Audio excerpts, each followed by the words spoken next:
रामभद्रपुर वाली मैया दुर्गा भवानी माँ भगवती कहाबै छी।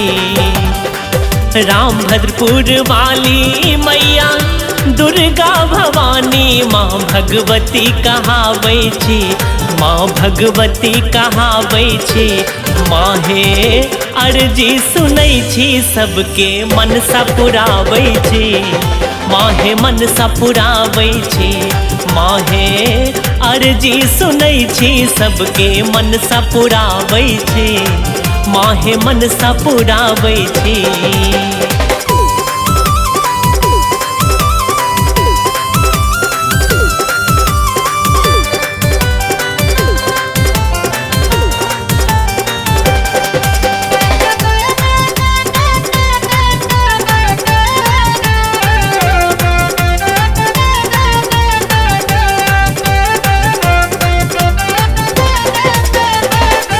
कार्तिक गणेश लक्ष्मी शारदा भवानी चढ़ सिंहासन मैया दुर्गा भवानी।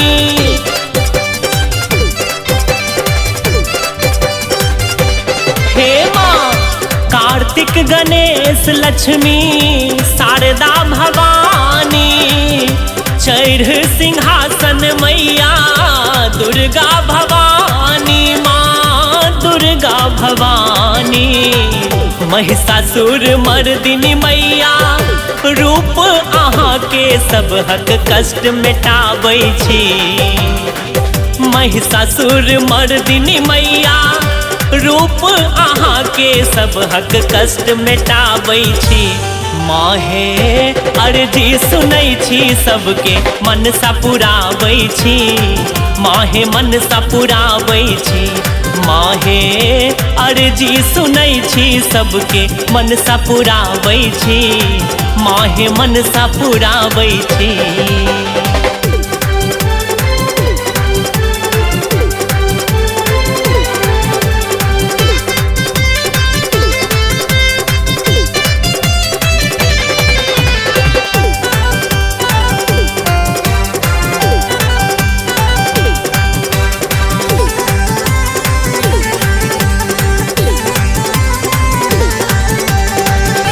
लाल भवन दरबार सजल अछि। देखियौ ने पूत के ना ठाढ़ बेकल अछि।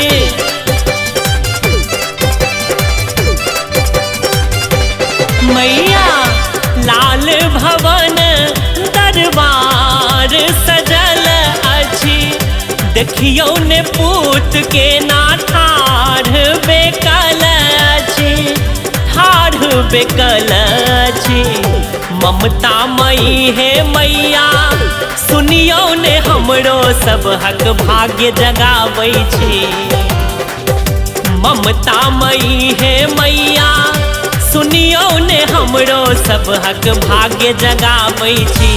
माहे अर्जी सुनै छी सब हक मनसा पुराबै छी। माहे मनसा पुराबै छी। माहे अर्जी सुनै छी सब हक मनसा पुराबै छी। माहे मनसा पुराबै छी।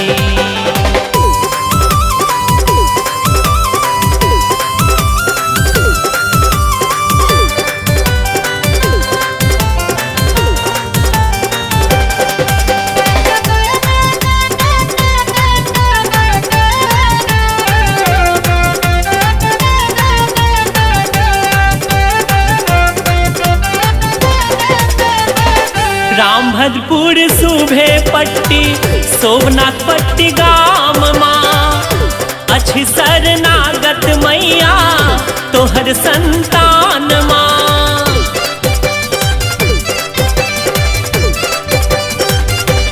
मैया रामभद्रपुर सुभे पट्टी सोमनाथ पट्टी गाम माँ अछि शरणागत मैया तोहर संतान माँ।